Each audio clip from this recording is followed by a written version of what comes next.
Hi, welcome to Richard Cabile YouTube channel, and for today's tutorial, I will be teaching you on how to add schedule set time in work focus on iPhone X.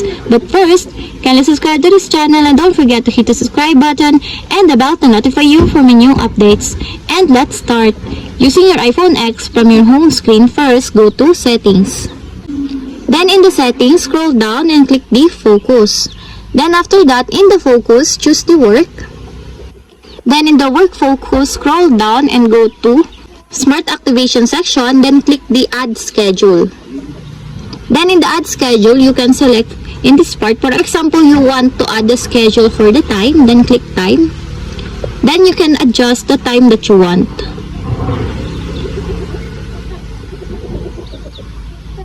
And if you're done, just click Done.